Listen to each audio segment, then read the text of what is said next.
She wanted to shoot live ammo out of the guns. There was information from text messages that was concerning based on the fact that live ammo was spoke about and was possibly used on a prior movie set. Hello and welcome to True Crime Rocket Science, the most authentic voice in true crime. We're approaching 9 months since the rush shooting occurred at the Bonanza Creek Ranch. The incident is still currently being investigated by the Santa Fe County Sheriff's Office, the New Mexico 1st Judicial District Attorney, and the New Mexico Occupational Health and Safety Bureau, although on April 21st, New Mexico's OHSB released a report which led to the state of New Mexico fining Alec Baldwin's production company $137,000. That's the maximum for ignoring firearms and safety regulations. But the question remains, why is the investigation still not being finalized? Before we get to that, if you haven't subscribed to the channel, please do like, make sure that you share, leave a comment. You can also hit the thanks button if you're enjoying this content. And let's get started. Now, you may recall Baldwin going on to ABC News in early December saying he couldn't wait until February or March for the investigation to be complete. Well, it's mid-June now and we're still waiting. As recently as April 25th, when key crime scene photos and body cam was released, the Santa Fe County Sheriff said key ballistics had still not been completed. 2 months later, apparently the ballistics still haven't been completed. In this analysis, I want to make 5 main observations regarding the state of the Rust investigation. Number 1, timing of body cam release. If you wanted the evidence from the Rust incident to disappear, to fizzle into the noise of social media, if that was your intention, a good way to do that would be to release it during the social media shitstorm of the century. And that's precisely what happened. The Rust body cam was released 2 weeks into the 6-week-long Depp vs. Heard trial. Depp vs. Heard began on April 11th. On April 25th, Rust body cam was released to the public. No one cared because everyone was watching Depp vs. Heard. Was this a coincidence? Number 2, how long do ballistics tests usually take? In another shooting, the shooting of professional gravel bike rider Mo Wilson in Austin, Texas, ballistics didn't take months to complete. In the Texas incident, ballistics results were recovered by May 17th. That's less than a week after the incident. So why are ballistics taking so long for the Rust shooting?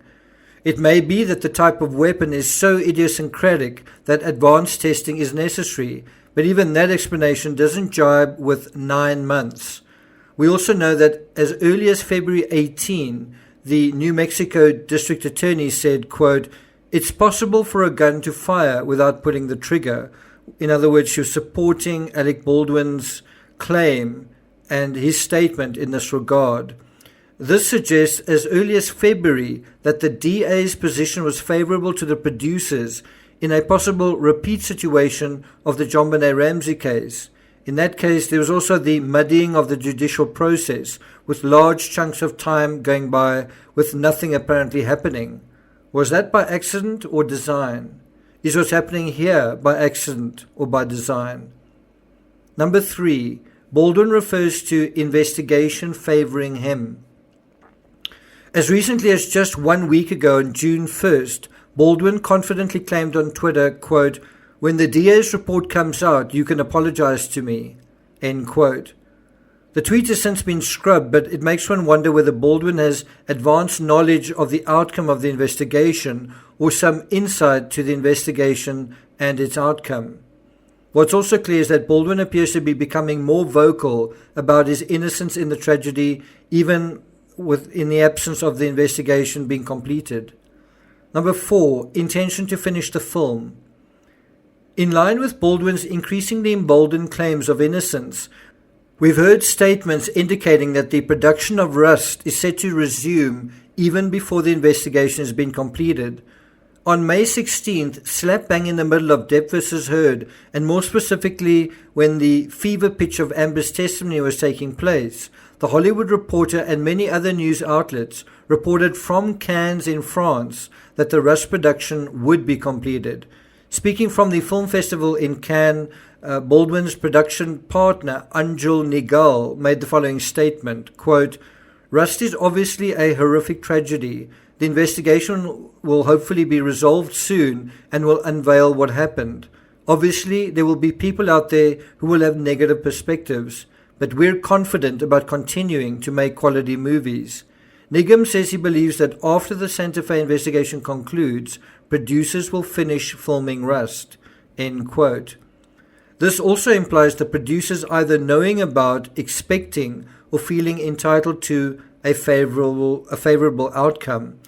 The key word there is implies that. However, following a backlash, Nigam walked back his statement, saying, quote, "My statement that I was confident the film would be completed was just my optimism and not an actual plan. Many of those who were involved hoped to honor Helena by completing her last work, but at this point it is just hope." End quote. And that brings us to the fifth and final point, the Rust armorer. Have a look at how Hannah Guiterrez-Reed presents herself during her first interview with the cops on July 21st. Have a look at how she's dressed. And then look at her during the second interview on November 9th. Although Hannah's dyed hair is gone and her dress code and overall appearance conveys professional, experienced, and basically an effective person on set, what she actually says during the second interview casts some doubt on whether she actually knew how to tell the difference between live and fake rounds. But you said only 4 of them had no primer caps and the other 2 did.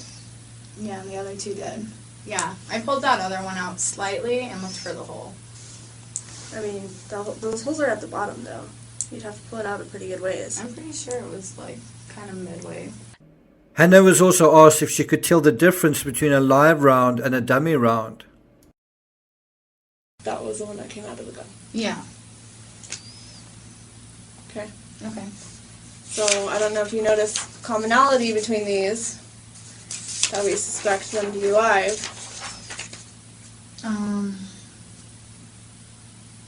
The silver? Okay.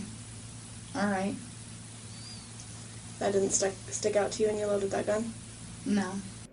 In a way, it feels like this transformation from Hannah, certainly in terms of her appearance, is mirrored in the overall publicity, the overall appearance surrounding Rust.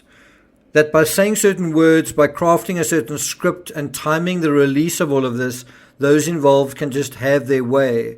That may work in the movies, but I'm not sure it works in terms of the law. Or maybe it does. These days, the law, facts and evidence seem to be secondary to popular opinion, as well as the court of public opinion. Even so, thus far, Rust have lost some ground in terms, at least, of what the local Health and Safety Bureau have found. And what did they find?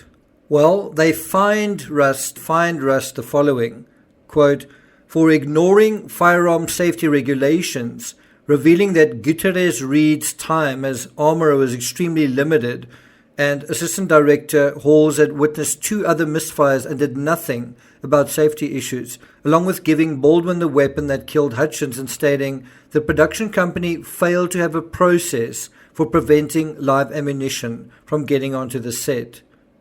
That's the end of the quoted section. At the present time, 9 months after the incident, no charges have been filed. It will also be interesting to see whether the investigation comes to a different conclusion compared to the Safety Bureau. Thank you for listening, and I'll see you guys next time.